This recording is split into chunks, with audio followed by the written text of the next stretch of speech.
안녕하세요. 사연을 남기는 게 처음이라 참 떨리네요. 그래도 제가 겪은 무섭고 황당한 일을 여러분과 공유하고 싶어서 용기를 내어 글을 남기기로 했습니다. 저는 프리랜서로 일러스트를 그리는 30대 평범한 대한민국 여성입니다. 제가 겪은 사연은 어쩌면 주위에서 쉽게 겪기 힘들면서도 누구나 겪을 수 있는 일인 것 같다는 생각이 들어서 사연을 올리게 되었어요. 저는 고등학교 이후로 부모님과 떨어져 지냈습니다. 시골에 외할머니가 혼자서 지내셨는데 노환으로 거동이 불편해지시면서 엄마와 아빠가 할머니를 모시게 되었거든요. 처음에는 우리 집으로 모시려고 했는데 할머니가 도시는 불편하시다고 됐다고 하셨습니다. 그렇다고 양로원이나 요양원으로 모시기에는 그때 당시에 부모님께서 좀 그러셨나 봐요. 아빠는 시골에서 한번 살아보고 싶었다며 엄마의 고향으로 귀농을 하시게 되었어요. 할머니가 살아계실 때는 실제로 농사도 짓고 할머니 댁에 사셨는데 할머니는 엄마 아빠가 내려가신 지 3년도 안 되어서 돌아가셨습니다. 부모님께서는 할머니가 돌아가셨어도 집으로 돌아오지 않으셨어요. 그 지역에 터를 잡고 작은 건물을 사셔서 카페를 오픈하셨어요. 아빠는 평생을 복잡한 도시에서 살다 보니 이렇게 조금 여유 있는 곳에서 여생을 보내고 싶다고 하시더라고요. 이곳에 살다 보니 정도 많이 들고 사람들과 어울려 지내는 게 참 좋으시고 저보고 혼자 지내도 괜찮냐고 물어보셨어요. 저는 고등학교를 졸업한 성인이었고 그때 당시에는 대학 생활에 푹 빠져 있어 부모님의 빈자리를 느끼지 못하고 살았었기에 아빠에게 괜찮다고 했습니다. 오히려 밤늦게 들어와도 구박할 사람이 없어서 더 좋아했던 기억까지 있는 것 같아요. 그렇게 대학을 졸업하고 저는 디자인 회사에 입사해서 일러스트 작가로 일을 하게 되었습니다. 일하면서 그곳에서 같은 일을 하는 남자친구를 만나 사랑도 하며 평범하게 지내고 있었죠. 그때까지는 평탄하고 순탄하게 지냈던 것 같아요. 큰일 한 번 없고 큰 사고도 없이 말이죠. 그런데 그 남자친구가 다른 여자랑 사귀면서 환승 이별을 하는 게 아니겠어요? 저를 잠깐 만난 것도 아니고 저는 그와 3년을 사귄 연인 사이였습니다. 친구가 우연히 본 전 남자친구의 인스타를 보여주며 너희 언제 헤어진 거야? 하고 물어보는 겁니다. 그는 당당하게 인스타에 떡하니 새로운 여자친구와의 애정 행각을 올렸더군요. 친구 덕분에 전 남자친구가 저와 헤어지고 일주일도 안 돼서 다른 여자를 사귄다는 것을 알게 되었습니다. 완벽한 환승 이별이었던 거죠. 정말 머리에 피가 거꾸로 솟아오르더라고요. 제가 이제껏 그를 사랑한 3년의 시간들이 다 허무하고 무너져 내리는 느낌이었어요. 깊은 우울증이 찾아왔습니다. 회사에서 그를 보면 손이 떨리고 분노가 치밀어 오르는데 아무 말도 할 수가 없었어요. 왜 그때는 그렇게 바보처럼 참고 있었는지 모르겠어요. 머리라도 한번 쥐어 뜯어 놓아도 됐을 텐데 말이죠. 당시에 제가 그를 많이 사랑하고 믿고 있었나 봐요. 회사에서 도저히 그 사람을 보며 일을 할 수가 없었어요. 그래도 입에 풀칠은 해야 하는 상황이니 회사를 그만둘 수가 없어서 회사에 재택근무를 신청하고 부모님이 계시는 시골로 내려갔어요. 너무 오랫동안 떨어져 있어서 엄마 밥도 먹고 싶고 엄마 품에 안겨 어리광도 부리고 싶었던 것 같습니다. 정말 내려가서 엄마 곁에 있으니 우울증이 나아가더라고요. 제 아픔이 점점 아물어가고 있었어요.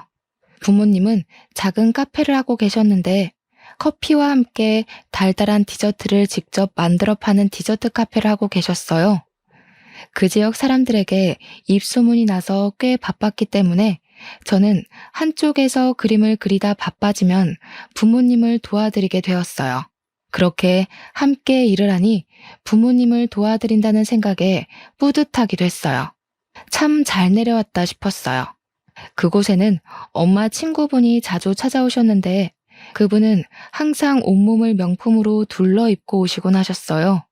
머리를 틀어 올리시고 선글라스를 쓰고 오시면서 저를 보고 딸 참 예쁘게 생겼다, 머리도 좋다 하시면서 저를 많이 예뻐해 주셨습니다.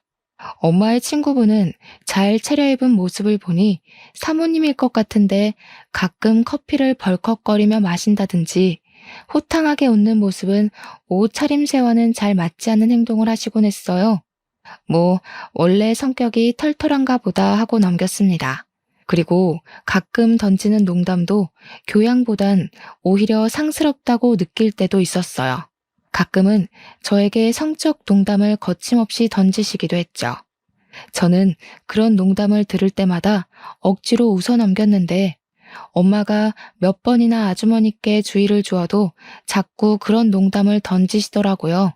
그러시더니 어느 날은 뜬금없이 저에게 자신의 조카를 만나보는 건 어떠냐고 하더라고요. 제가 마음에 무척 든다면서요. 남주기 아까운 조카라서 둘이 이어주려고 한다고 하셨어요. 너 지금 남자친구 없지? 우리 조카 만나볼래? 우리 서진이가 얼굴도 잘생겼어. 학교 다닐 때 얼마나 여자애들이 따라다닌 줄 아니? 거기다 똑똑해서 공부도 참 잘했어. 너 서울의 KD 알지? 거기 출신이야. 대학 졸업하고 여기 내려와서 회사 차렸는데 그게 또 얼마나 잘 되던지. 외제차 끌고 다니잖아. 남주기 아까운 애인데 내가 너하고 너희 엄마 보고 소개해주려고 하는 거야.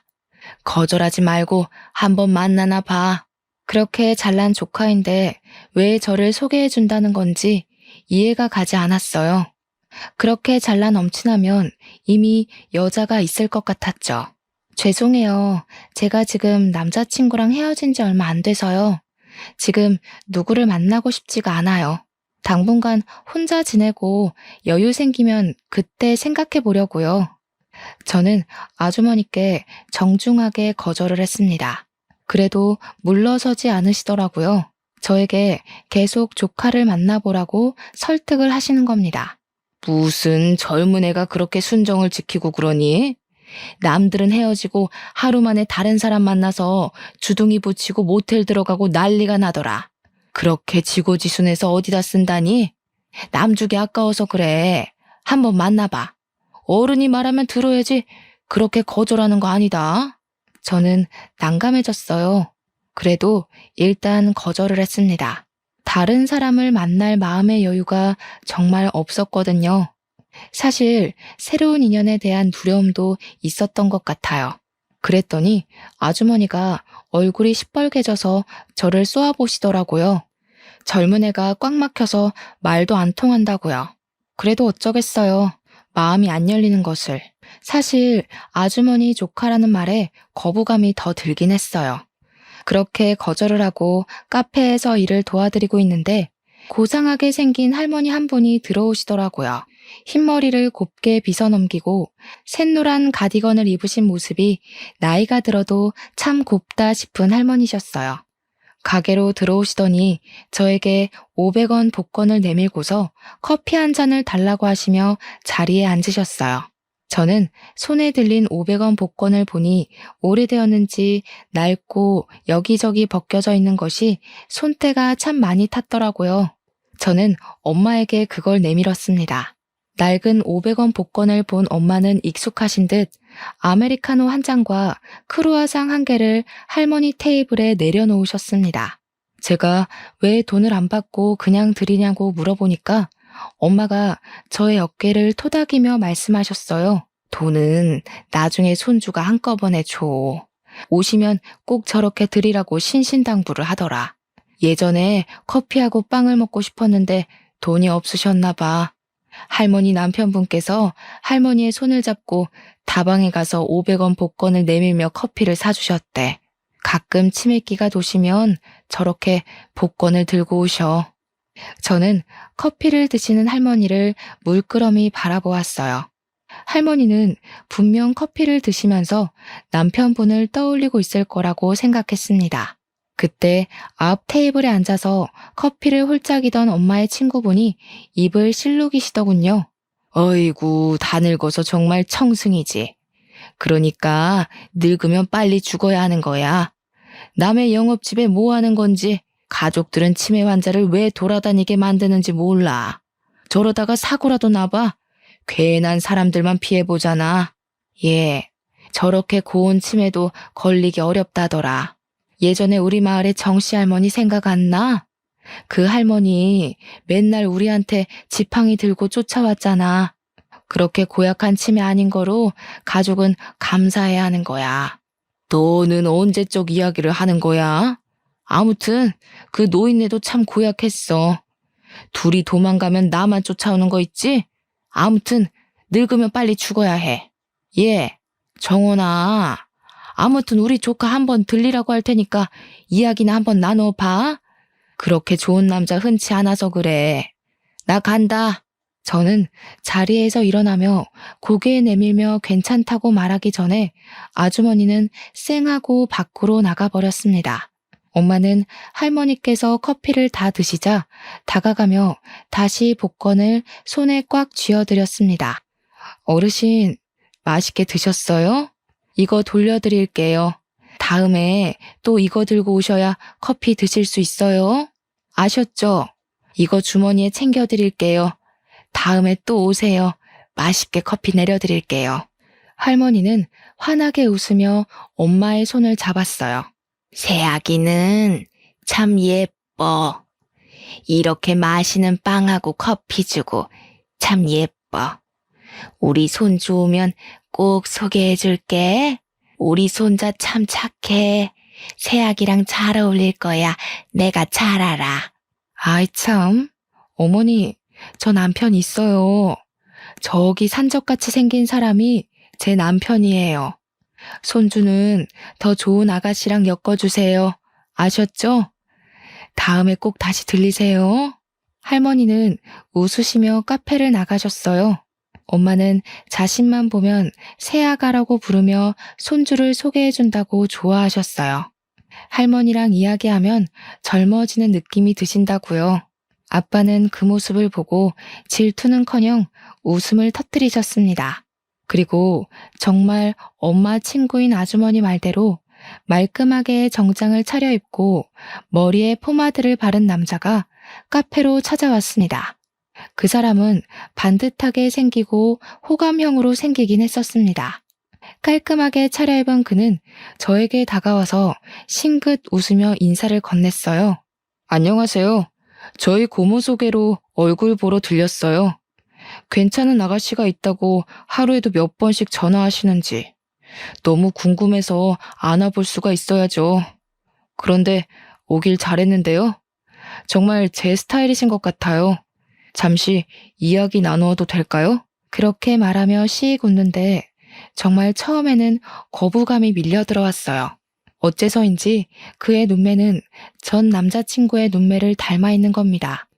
웃을 때마다 밀려나는 그 눈매가 정말 꼴보기 싫었어요. 죄송해요. 전 지금 연애할 상황이 아니라서요.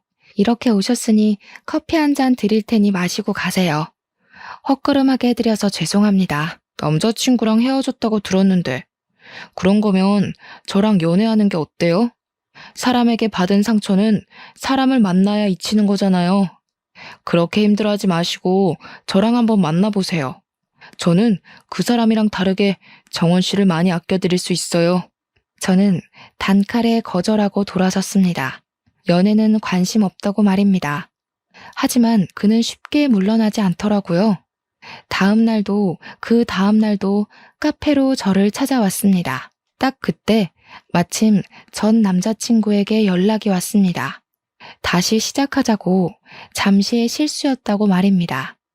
3년의 세월을 그렇게 허무하게 자기 손으로 찢어놓더니 다시 시작하자는 그의 말에 기가 차올랐어요. 어떻게 그렇게 갈기갈기 조각내놓고 그렇게 쉽게 말을 하는지. 제가 용서하기만 하면 된다고 하더군요. 이제야 저를 얼마나 사랑했는지 알았다나요? 저는 전 남자친구에게 개소리하지 말라고 했습니다. 다시는 너와 시작할 일 없다고 딱 잘라내버렸죠. 나중에 동료한테 들으니 전 남자친구의 새 여자친구는 금세 그를 질려하고 그대로 뻥 차버렸다고 하더군요. 제가 쓰레기 청소부도 아니고 왜 다시 그 사람을 줍겠어요? 쓰레기는 쓰레기통에 버려야지.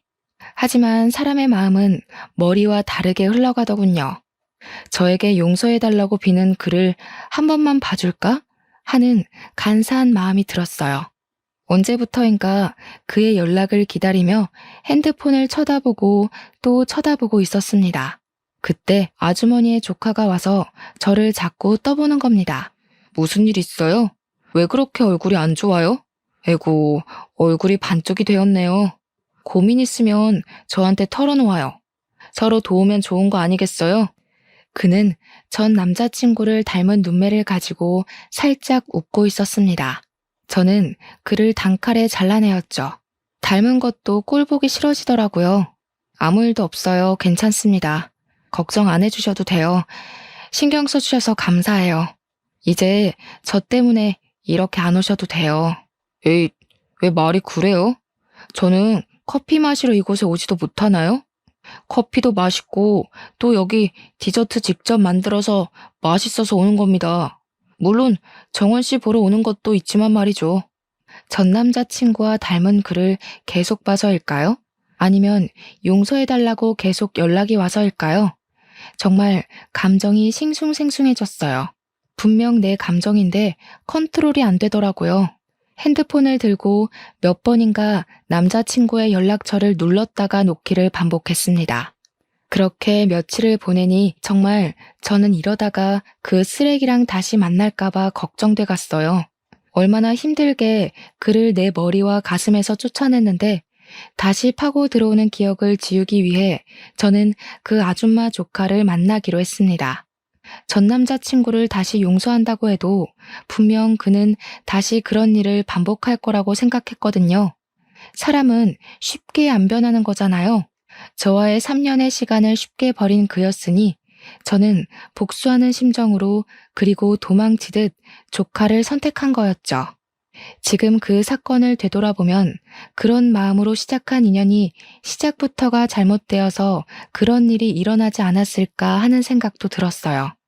그렇게 연애를 시작하고 보통 우리는 저희 카페에서 시간을 많이 보내게 되었습니다. 엄마 아빠를 도와드리고 저도 일을 하고 있었으니까요. 그는 참 위트 있는 사람이었어요. 사랑한다는 말은 못하겠지만 나쁜 사람 같지는 않아 보였어요. 저는 그를 이용해 전 남자친구의 연락을 끊어낼 수 있었어요. 그것은 참 다행이었지만 그에게 처음에는 미안한 마음도 들었습니다. 그를 만난 지 한 달 정도 되었을까요? 카페에 새로운 얼굴이 나타났습니다. 그는 500원 복권 할머니와 함께 나타나서 커피를 마시며 한참을 노트북으로 무엇을 써내려갔어요. 덥수룩한 머리에 뿔테 안경을 쓴 남자는 그냥 보면 숫기 없는 고시생처럼 보였어요. 엄마가 저에게 다가와 귓속말로 할머니의 손자라고 하셨어요. 가끔 와서 밀린 커피값도 내주고 저렇게 할머니와 시간을 보낸다고 했습니다. 바로 할머니가 엄마에게 소개해준다고 한 그 손자였던 겁니다. 그렇게 며칠을 할머니와 오던 그 손자는 저와 새로운 남자친구를 힐끔거리며 쳐다보기 시작했어요. 저와 몇 번 눈을 마주치기를 반복하다가 유심히 남자친구를 지그시 쳐다보다가 무언가를 노트북에 써내려가더라고요. 처음에는 글을 보면서 소설을 쓰는 사람인가 싶기도 했어요. 사람 행동을 관찰하며 묘사를 하나 싶었죠. 그렇게 하루는 남자친구가 돌아가자 그 할머니 손자가 저에게 다가왔습니다. 대뜸 저에게 그와 얼마나 만났냐 하고 물어보는 겁니다. 저기, 아까 그 사람 만난 지는 얼마나 되셨나요?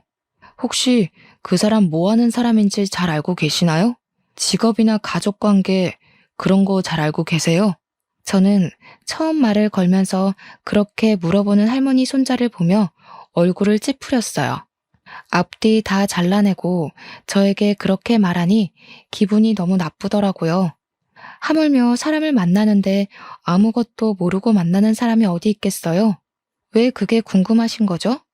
제 남자친구의 엄마의 친한 친구의 조카예요. 이만하면 사람 배경에 대해서 잘 아는 거 아닌가요? 보증하는 사람도 있고요. 할머니 손자는 자신의 턱을 살짝 문질러 대더니 고개를 끄덕이면서 사라졌습니다. 할머니 손자에게 그런 말을 들어서 그럴까요? 그 뒤 남자친구의 행동이 다 수상쩍어 보이기 시작했어요. 행동 하나하나가 저의 마음에 거슬렸죠. 분명 약속 시간 안에 온다고 해놓고 30분이나 늦는다든지 담배를 안 피운다는 말과 다르게 진한 담배 냄새가 옷에 벨 정도여서 옆에 있어도 냄새가 풍겼거든요. 담배 안 피운다고 하지 않았어요? 그런데 담배 냄새가 너무 나요. 주위의 사람들이 담배를 자주 피우는 건가요? 그리고 왜 이렇게 늦었어요? 벌써 저 30분이나 기다렸다고요. 금방 온다고 해서 이미 영화표도 예매해놨는데 환불했단 말이에요. 그는 머리를 긁적이며 멋쩍은 미소를 지었습니다. 미안해. 급하게 거래처에서 연락이 오는 바람에 거래처 사람을 만나고 왔거든? 그 사람이 담배를 피워서 몸에 뱄나 봐. 꼴초야 꼴초. 나도 그 사람 만날 때마다 그 담배 냄새 때문에 힘들어 죽겠다니까. 갑자기 연락이 오다니 아주 급한 일이었나 봐요. 그런데 어떻게 30분 안에 잘 해결이 되었네요? 그래도 늦으면 연락이라도 좀 주지. 무슨 일 생긴 줄 알고 걱정했잖아요. 별로 급한 일도 아닌데 사람을 붙들고 시간만 뺏겼어. 괜히 담배 냄새만 배게 미안해. 영화 보기에는 시간이 애매하고 밥이나 먹으러 갈까? 왠지 얼렁뚱땅 넘겨버리려는 느낌도 났어요. 그런 일이 반복되다 보니까 사람이라는 게 그렇잖아요. 자꾸 신경이 쓰였어요. 또 이런 일도 있었어요. 만나기로 해놓고 갑자기 출장을 가야 한다고 못 온다고 하더라고요. 그래서 그런가 보다 했는데 아주머니가 오셔서 엄마랑 이야기하는데 왜 오늘은 데이트 안 하냐고 하시는 겁니다. 아까 회사에 있는 거 보고 왔다고요. 젊은 애들이 만나서 데이트도 부지런히 해야지라고 하시는데 분명 저에게는 출장을 간다고 했잖아요. 그래서 언제 보셨냐고 물으니 바로 방금 전에 만나고 왔다라고 하시는 거예요. 그때는 출장을 근처로 갔나? 하고 그냥 웃어 넘겼는데 만난 지 2달도 안 되어서 저에게 돈 이야기를 하는 겁니다. 정원아, 혹시 돈 모아둔 거 있어? 내가 회사에 급전이 필요한데 딱 이번 달만큼만 치를 대금이 필요하거든? 원래는 거래처에서 대금을 줘야 내가 그 돈으로 다른 곳에 대금을 치르는데 갑자기 사정이 어렵다고 하면서 이번 달만 넘겨주라고 사정을 하는 거야. 사업을 하면서 그런 사정 안 봐주기 그렇잖아. 우리가 생명인데. 그래서 알았다고 하고 봤더니 딱 1,000만 원이 부족하네. 그래서 그런데 나 1,000만 원만 빌려줘.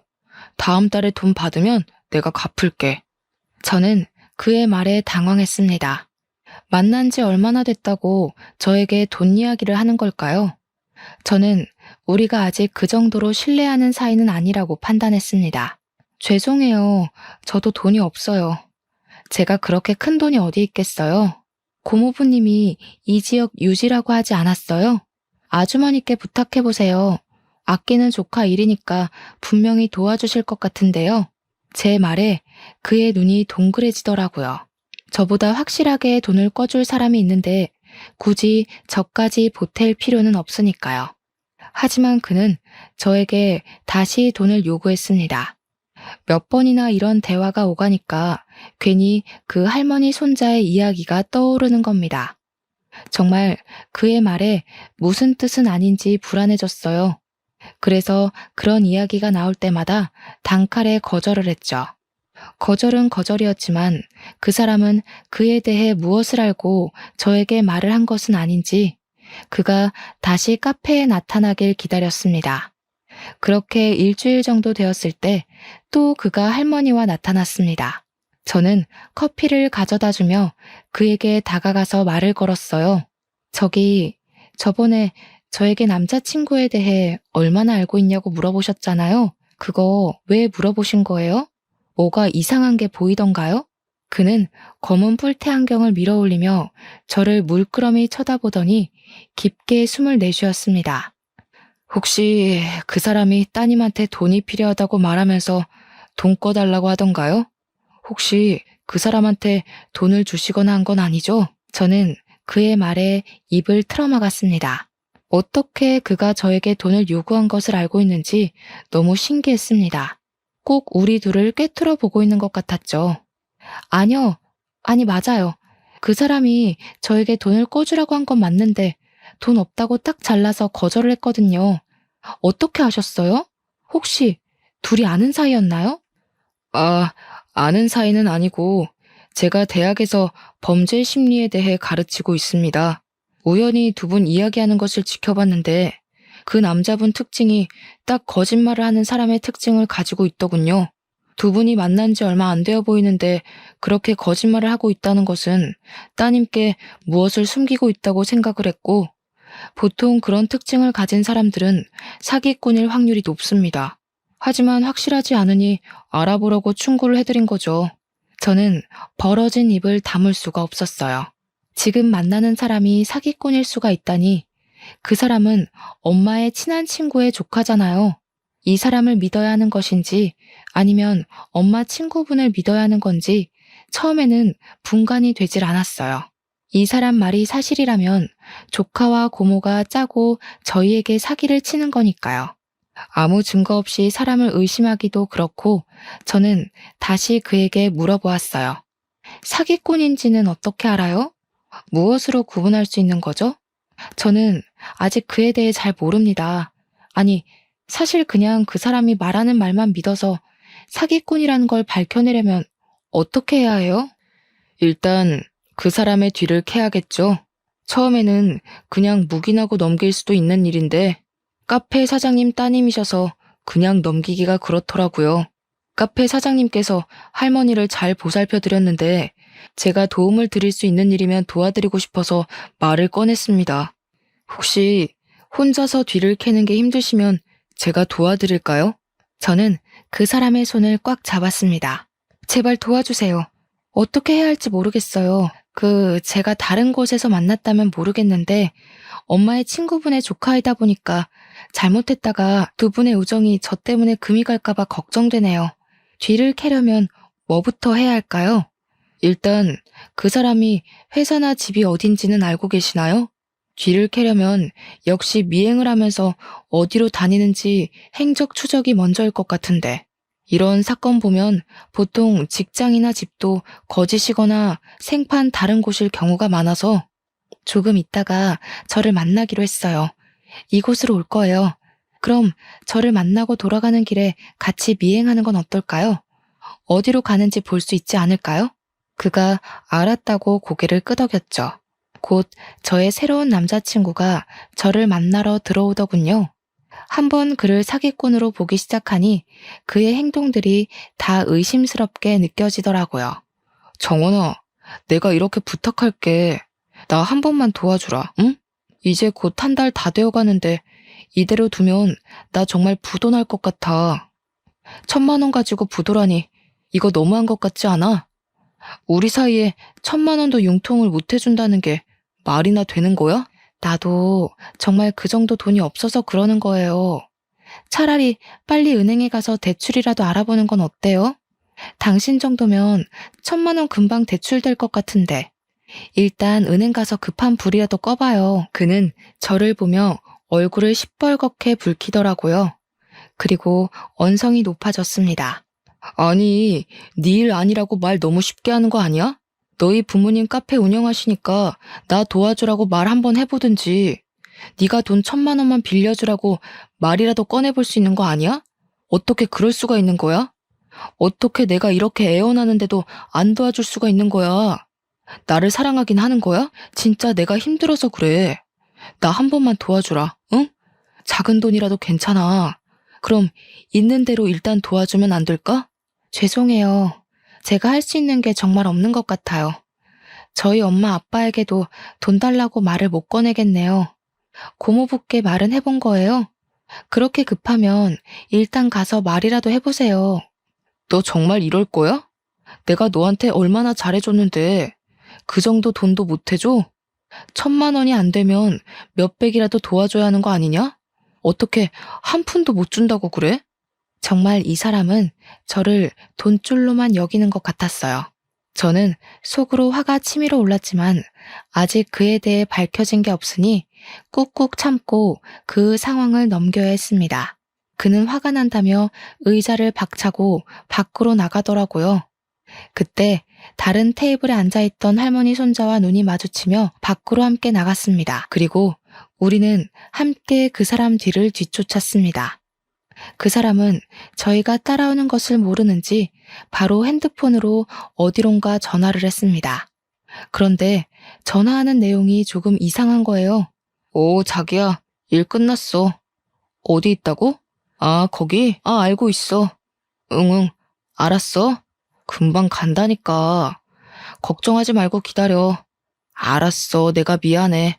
금방 가. 지금 그 근처야. 전화 소리만 들으면 그에게 다른 여자가 있는 게 틀림없었죠. 그리고 저희 카페에서 세 블록 정도 떨어진 식당으로 들어가는 겁니다.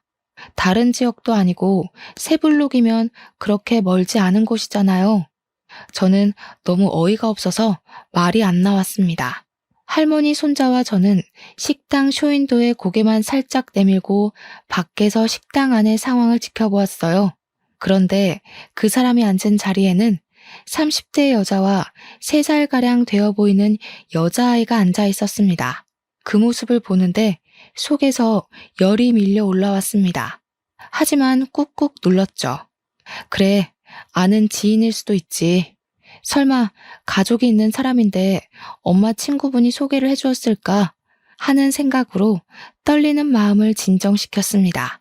한참 만에 식당에서 나오는 세 사람을 몰래 숨어서 지켜보았습니다. 여자아이는 그 사람의 다리를 꽉 부여잡고 아빠라고 불렀습니다. 붕어빵처럼 닮은 게 그의 딸이 틀림없어 보였어요. 딸아이를 번쩍 안고 볼에 뽀뽀하고 껴안아주고 한 손으로 들쳐안고는 옆에 있는 여자의 어깨를 꽉 껴안고 지나가더라고요. 저는 할 말을 잃고 아무것도 못하고 있었어요. 당장 뛰어나가서 그놈의 머리채를 잡아야 하나? 이미 딸과 아내가 있으면서 왜 나한테 이러나 고민하고 있는데 옆에 있던 할머니 손자가 더 어이가 없는지 옆에서 육두문자를 뱉고 있는 게 아니겠어요? 정말 속이 뻥 뚫리는 듯이 너무 시원했어요. 그러면서 핸드폰으로 두 사람을 찍었죠. 나중에 혹시 증거로 삼을 수도 있다고요. 머리를 긁적이며 사실 자신은 범죄 심리가 전문이라서 이쪽은 잘 모르니 일단 찍어놓자고 하는 거예요.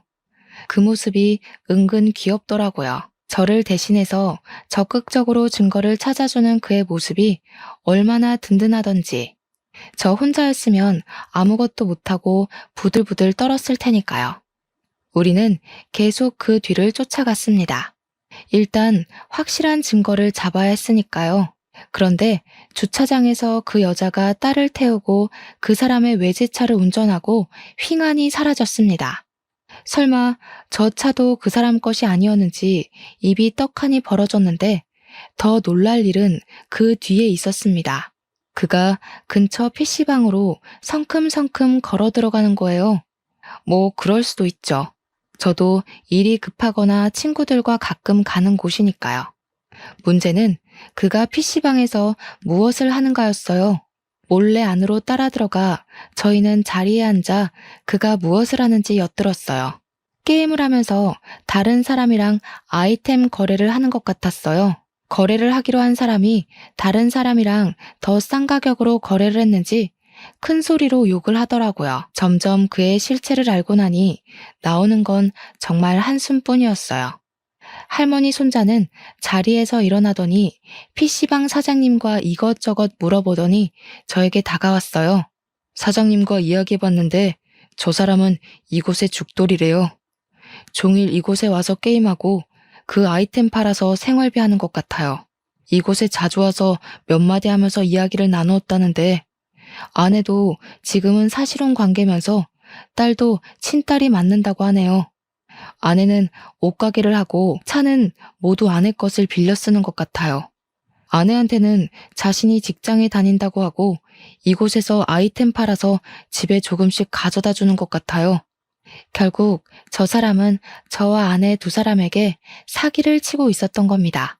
쓰레기를 피하려다가 이번에는 더 냄새나는 똥차를 만나고 말았습니다. 순간 제 입속에 있는 육두문자가 쏟아져 나왔습니다. 그때 마침 그 사람이 아씨, 라면 왜 안 와? 하고 외치는 겁니다. 저는 알바가 들고 가는 라면을 빼앗았어요. 제가 라면을 들고 가는데 할머니 손자가 제 앞을 가로막으며 라면에 찬물을 붓더라고요. 그도 제가 무엇을 할지 알고 있었나 봐요. 저는 그 라면을 들고 가 게임을 하고 있는 그의 머리 위에 부어버렸습니다. 아, 차가워. 뭐야? 어떤 년이 지금 나한테 라면을 부었어? 야, 정신 나갔어? 또라이야? 뭐야? 정원 씨? 여기서 뭐 하는 거야? 당신이 나한테 지금 라면 부었어? 뭐야? 미쳤어? 어디서 라면을 붓고 난리야? 그동안 나를 속인 거야? 사실혼 관계 아내도 있고 딸도 있으면서 왜 나를 만난 거야? 뭐 때문에? 나를 좋아해서 만난 것도 아닌 것 같은데 왜 속인 거야? 당신 고모도 알고 있는 거지. 다 알면서 둘이 짜고 엄마랑 나랑 다 속인 거지? 그는 순간 얼굴이 시뻘개지면서 입꼬리를 비틀었습니다. 그래, 맞아. 나 너 좋아한 적 한 번도 없어. 어디서 서울에서 돈 많은 애가 시골 왔다고 순진하다고 한번 꼬셔보자고 해서 만난 거야. 돈 좀 뜯어낼까 하고. 순진한 척 굴면서 뒤로는 사람 캐고 다녔냐? 예쁘다 예쁘다 할 때 가만히 엎드려서 이쁨이나 받고 돈이나 주면 그만이지. 이게 뭐 하는 짓이야? 그 사람의 손이 높이 올라가자 저는 손을 내밀어 얼굴을 가렸습니다. 그 순간 할머니 손자가 그 사람 손을 꽉 잡더니 밀치더라고요. 아, 진짜 인간 말종이 여기 있었네. 옆에서 잠자코 듣고 있으려고 해도 듣고 있을 수가 있어야 말이지. 당신 지금 누구한테 손을 올리는 거야? 어디서 함부로 여자한테 손을 들어, 양아치 같은 게.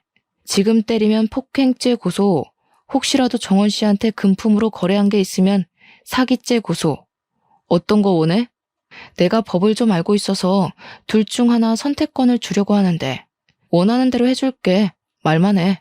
그는 순간 뒷걸음치면서 이를 드러내더라고요.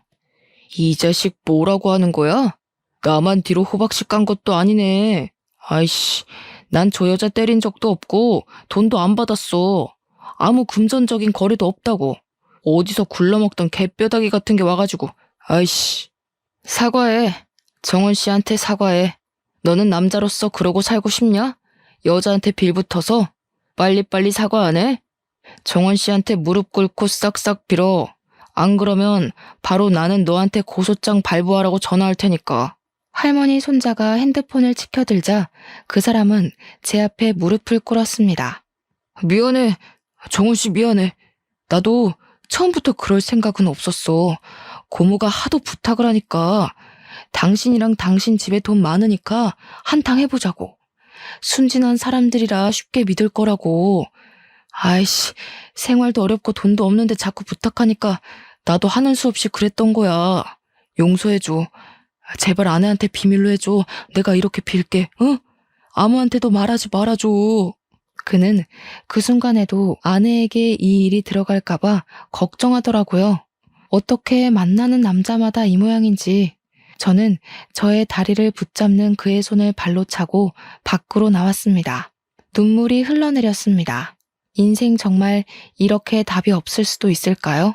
남자가 전부는 아니지만 연속으로 사람한테 대니까 진짜 죽고 싶은 맘만 들었어요.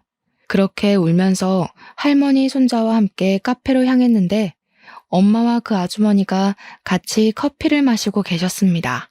엄마는 울면서 라면 국물에 엉망이 된 저의 옷을 보고 벌떡 일어나셨어요.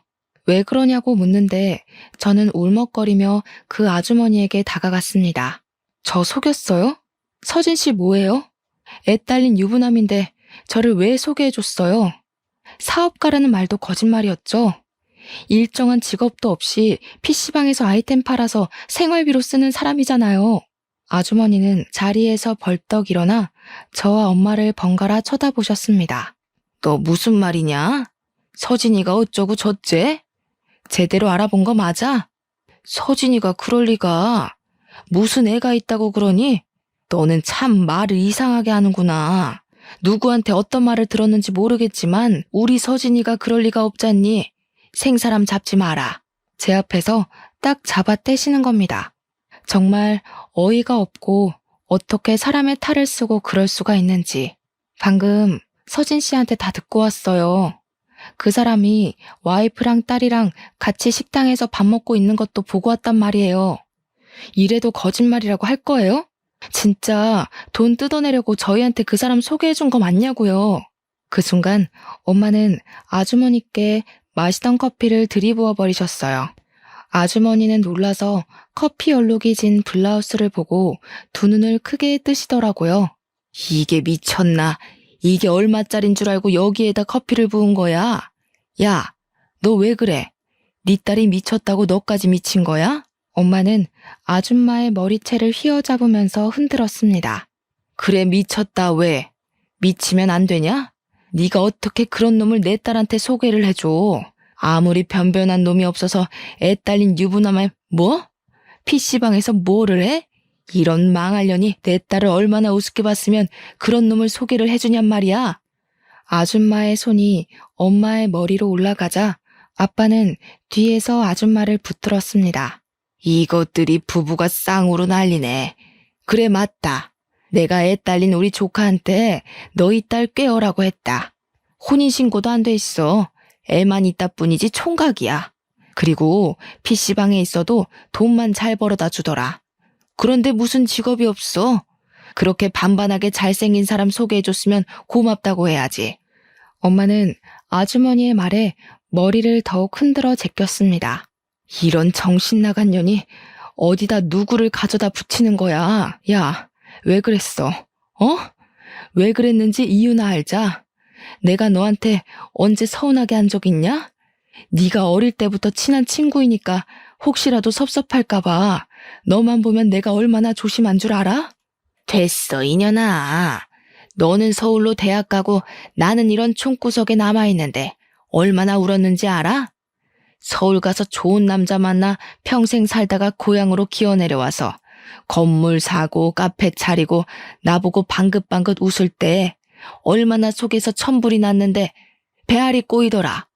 엄마는 그제야 손을 놓고 친구분을 바라보셨어요. 아주머니는 헝클어진 머리를 넘기며 울고 계시더라고요. 잘 산다면서, 남편이 지역 유지라면서. 그런데 왜 이런 짓을 한 거야? 명품으로 휘감고 다니면서 나보다 팔자 더 좋은 년이 왜 이런 짓을 하느냐고. 거짓말이야. 남편 유지라는 것도 다 거짓말이야. 이거 가짜야. 너한테 밉보이기 싫어서 시장가로 샀어. 미친년. 친구가 어떻게 사는지도 궁금해하지도 않는 년이 몇십 년 만에 내려와서 친구네 하면서 꼴값을 떠는데 딱 꼴보기가 싫더라.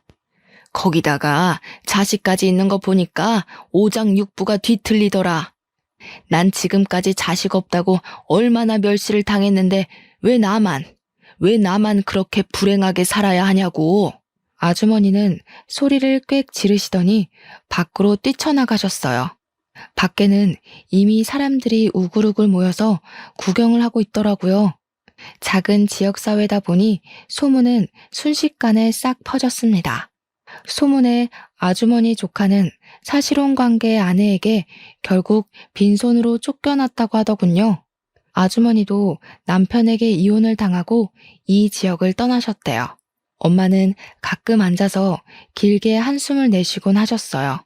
엄마의 잘못도 아닌데 뭔가 가슴에 응어리가 생기셨나 봐요. 다음에 또 할머니 손자를 보자 저는 그때 못한 감사 인사를 했습니다. 정말 감사하고 하마터면 우리 가족이 모두 그분께 당할 뻔했다고요.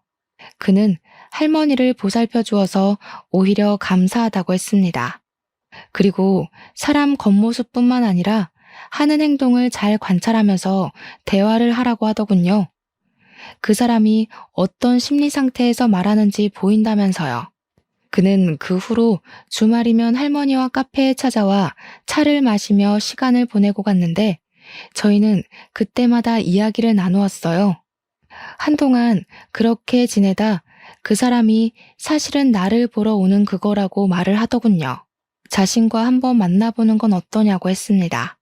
저는 잠시 고민했어요. 두 남자에게 그렇게 당하고 또 연애를 한다는 게 쉽지 않았으니까요. 하지만 그는 저를 차분하게 기다려주더라고요. 괜찮다고요. 지금은 그 할머니 손자는 제 남편이 되어 있습니다. 그 사람이 아니었으면 아마 저는 평생 결혼도 연애도 포기하는 사람이었을 것 같아요. 여러분도 사람은 겉모습만 보지 마시고 가끔은 그 사람의 내면도 들여다보셨으면 좋겠어요. 상대방에게 관심을 두고 찬찬히 살펴보면 그 사람이 지금 무슨 감정으로 말하는지 알 수 있으니까요. 긴 글 읽어주셔서 정말 감사하면서 이만 글을 줄이겠습니다.